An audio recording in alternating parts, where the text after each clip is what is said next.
by Sean Jones. Trainer Abel Sanchez isn't pleased that former two-division world champion Saul Canelo Alvarez 4,912, 34 KOs could wind up facing David Lemieux 383, 35 KOs if he gets past WBO middleweight champion Billy Joe Saunders 250, 12 KOs in their fight on December 16 at the Place Bell, in Laval, Quebec, Canada. Sanchez thinks it's a waste of time for Canelo to fight Lemieux, as he was stopped in the 8th round in his fight with IBF IBO WBA WBC middleweight champion Gennady Golovkin in 2015. The fight was a mismatch. Sanchez feels that the fight that the boxing public wants to see is a rematch between Canelo and Golovkin. The only thing Canelo would prove in fighting Lemieux is he can beat him as well. Golovkin was already there first, and it's going to be difficult for Canelo to do a better job than Golovkin did. Canelo might lose, and that would wreck the rematch against Golovkin. The problem is that Canelo's promoters at Golden Boy Promotions are interested in making the fight with Canelo and Lemieux because there's good money in that fight right now while Canelo is still looking good. The money in a Canelo-Lemieux fight will be good if that fight can take place in May of next year. If Canelo faces Golovkin in a rematch next May, he might lose the fight by a knockout. The interest in a Canelo vs.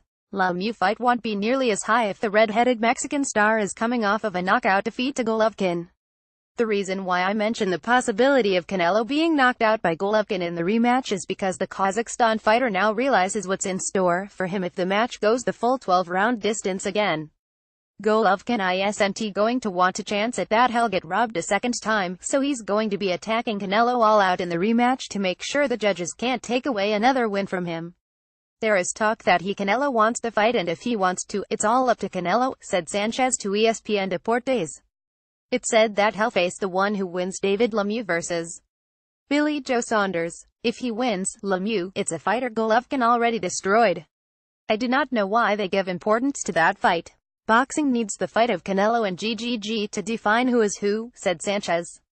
Lemieux, 28, has a very good chance of beating Saunders on December 16. Lemieux is the bigger puncher, and he's fighting at a higher level right now than Saunders is. On top of that, the fight will be taking place in Lemieux's home country of Canada. Saunders isn't going to have a lot of his British boxing fans in attendance to cheer him on when things start going against him.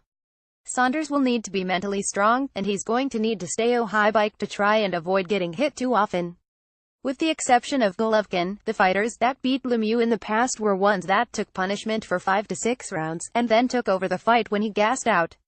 Lemieux has improved his stamina, and he paces himself a lot better than he did 6 years ago when he was beaten in back-to-back fights by Marco Antonio Rubio and Joaquim Alcine. Saunders isn't likely going to be able to wait Lemieux out by soaking up punishment in a similar manner. If Saunders is just going to take Lemieux's power shots for 5 or 6 rounds, he may not be around for the second half of the contest. Golden Boy CEO Oscar De La Hoya has already mentioned that Lemieux could be an option for Canelo to fight if he beats Saunders on December 16. De La Hoya obviously is seeing Lemieux as a good plan B for Canelo if he can't make a deal with Team Golovkin for the rematch. Just the fact that Lemieux is there as a possible opponent for Canelo to fight suggests that Golden Boy might choose to negotiate in a tough manner with Golovkin's promoter Tom Loeffler. When a fighter has options for other good-paying fights the way that Canelo does, I believe it makes it a lot tougher to negotiate with them. Canelo is talking like he wants to knock him out to GGG, who wants to brawl more, so maybe if there is a knockout on one side or the other, that's the type of fight that the people are going to like, said Sanchez. When they're in close together, we'll see who holds more, said Sanchez. I think Canelo will try to be more aggressive in the rematch with Golovkin, but I don't see him being able to score a knockout. Canelo's poor stamina will prevent him from being able to cause Golovkin any problems in the rematch. Canelo needs to be able to fight hard for a full 3 minutes of each round for him to have a chance of knocking out GGG, and he's incapable of doing that. In the Canelo fight last September, Canelo gassed out at the 45-second mark of each round. He would fight hard in the first 45 seconds, and then gas out and spend the remainder of the round with his back against the ropes. The other issue the 58 Canelo had was his lack of height and reach. When Canelo would come forward to try and land, Golovkin would back up and hit him with a jab. Canelo would then give up on going after Golovkin. It was like that every time. Canelo didn't have the reach or the height to attack Golovkin, because he couldn't get past his power jab. Canelo didn't want to get hit too frequently by Golovkin's jabs because they were so powerful. If there's going to be a KO in the rematch, it's going to be Golovkin that gets it. He's the one with the size, power, chin and the stamina.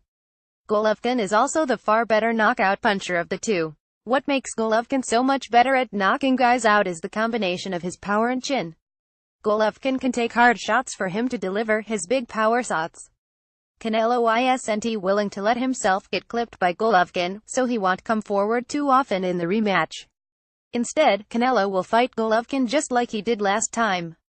The only variation from the first fight is Canelo will be trying to land a few more shots in each round so that he can possibly win a decision.